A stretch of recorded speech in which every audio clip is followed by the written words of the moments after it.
Tu teve a oportunidade de dirigir muita gente, né, ao longo da tua carreira e, mais especificamente, aqui no Ceará, a gente tem uma tradição de ser a terra do humor, que aí, para alguns, até acham que isso vem de Chicanísio para cá. Para quem estuda um pouco mais da história aqui do Ceará, sabe que isso já vem de muito tempo, a tradição de humoristas daqui. O Jader tem até o livro que ele defende que o primeiro humorista brasileiro cearense foi o Paulo Anei, né, que nasceu em Aracati. Então, mas aqui a gente tem essa tradição do humor.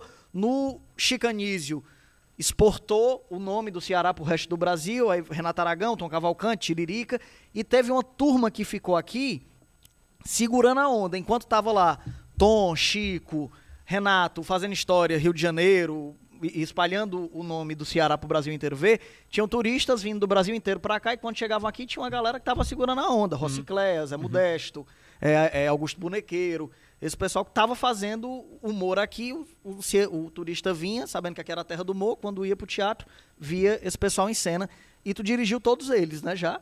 Eu dirigi. Alguns deles, assim, acho que a grande maioria. Eu vi o surgimento de todos, praticamente. Sim. Minha velha guarda, eu digo que vi o surgimento de todos, já dirigi alguns, uns são bem dirigíveis, outros nem tanto. É isso que eu ia perguntar. Como foi dirigir esses medalhões, assim, essa galera que...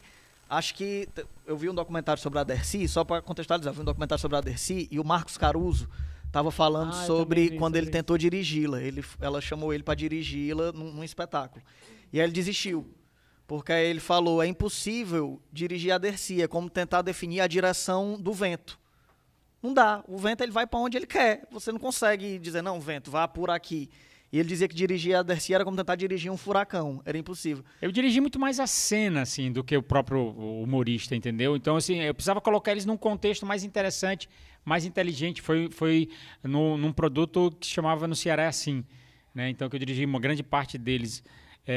E aí eles estavam meio perdidos, meio soltos, porque eles faziam e só entravam em cena e contava piada. Eu disse, né, então, não é uma coisa muito artística e precisava ter uma contextualização mais interessante. Eu coloquei eles numa feira de humor. Cada um meio que fazia o seu solo. Isso.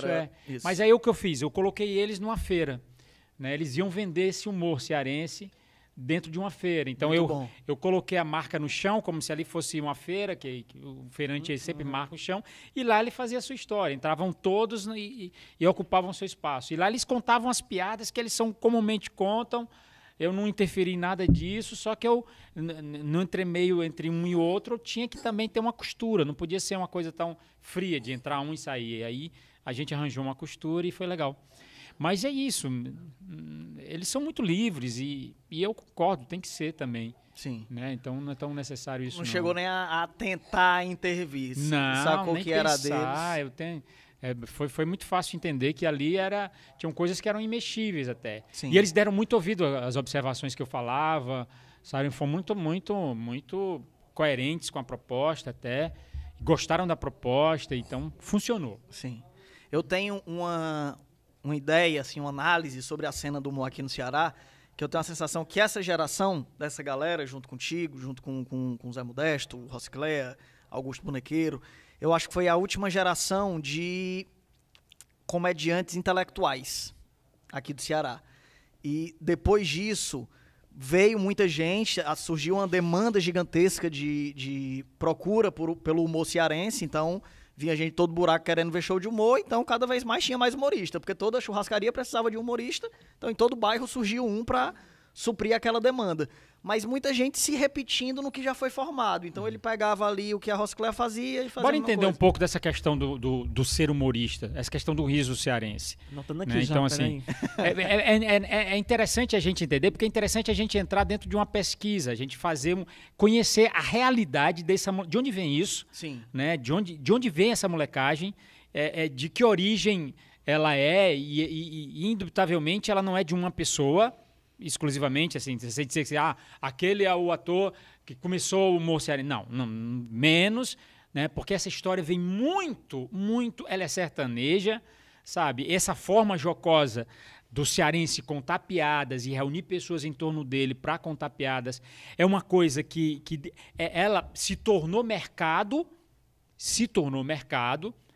mas ela tem uma origem muito menos mercadológica, né? Muito então, mais assim, profunda. mais profunda. Né? Então, assim, por exemplo, quando a gente fala de Paulaney, ele na literatura deixou registrado isso, sabe? Tá lá, né? Mas antes, vamos voltar um pouquinho. No início do século passado, quando as grandes famílias abastadas do estado do Ceará, ou de Fortaleza principalmente, que mandavam lavar roupa em Paris, né, os seus baús, eles contratavam o palhaço do circo, que fazia graça, para fazer graça em festas pessoais nos salões das suas casas grandes, sabe aquelas casas Sim. com 33 portas e 33 janelas? Eles contratavam. Então, o que povoava e o que trazia o entretenimento, o lazer e o riso para o cidadão e para a cidadã de Fortaleza, seja ele abastado ou não, era o circo, entendeu? Então, os grandes humoristas, os humores que eles propagavam vinham do circo. Então, esses são os pioneiros do bom humor. E essa molecagem ainda tem uma profundidade maior. Ela vem do sertão. Ela vem do final do dia, depois que você passava plantando e não colhendo muitas vezes. Aí você juntava no terreiro no final do dia e lá você ia contar os causos do que aconteceu. Você ia mangar do padre, da senhora, daquele lugar. E ali provocava o riso. As pessoas se encontravam para rir depois de um dia complicado. Eu jamais vou dizer que o cearense faz isso porque ele vive uma situação de desgraça, de dor, de seca. Não, não é isso. Claro que não, sabe? Mas o cearense, ele tem isso na alma, tá entendendo? Dessa questão de juntar para contar. E aí veio as calçadas depois, sabe, nas periferias da cidade, de Fortaleza. Mas isso tudo tem uma origem. Sim. Tem uma origem nessa felicidade provocada de encontros de terreiro, de terra batida no final do dia, sabe, dos calçadões elevados, debaixo das árvores, onde se encontravam as pessoas. Essa visão é muito cruel, né? Essa visão de achar que esse humor vem do sofrimento. Não, isso como se o cara tivesse o que comer, ele não ia ser bem-humorado. Que papo é esse? Claro que não. Nós somos bem-humorados apesar do sofrimento, isso. Não em decorrência dele, né? E eu acredito até que a gente é muito, muito bem-humorado porque o cearense é um resistente e um brincante. Ele é muito brincante. Se você entra num ônibus, tem sempre um piadista junto. Sim. Sempre tem alguém soltando uma piada. E olhe, cara, e é sempre dentro de uma ética não pensada, né? Porque geralmente tem senhoras, tem mulheres e tem um respeito coletivo. E aí não vai se chulear, não vai sabe, pesar na piada, sabe? Fica muito subentendido, fica muito colocado dentro de uma, sabe, pegue o que está sobrevoando você, né? Sim. Tem já respondeu a minha pergunta, que era justamente, eu ia perguntar o que é que tu acha que vai ser do futuro do humor cearense. Mas é isso, não tem fim, né? É uma coisa que está num lugar de raiz que não tem como acabar. Eu só acho que ele tem que ser melhor aproveitado. Como assim? Eu acho que ele pode vir a ser um patrimônio material do estado do Ceará, sabe? E, quiçá, do mundo, entendeu? Assim como existem, sabe, patrimônios mundiais, sabe, pela Unesco e tal. O bom humor cearense pode sim, porque é bem típico nosso. Isso é uma coisa de alma. Sabe? Mais uma vez eu ratifico isso. Não é por causa de dor, nem de sofrimento, nem de seca. É por conta de uma felicidade moleque, divertida, jocosa, criativa. Muito criativa. Eu tô vendo aqui, vocês são tão inteligentes, jumentos e burrinha. Calado ficarei. Menino, eu tô só fingindo. Eu peguei assim na rede semântica de umas 4 pesou, palavras. né? Aí a gente foi só falando assim. Não, mas achei um luxo. Carri, já estamos se encaminhando pro final da nossa conversa. Muito obrigado, meu irmão. Mas antes da gente acabar, ainda tem comentário?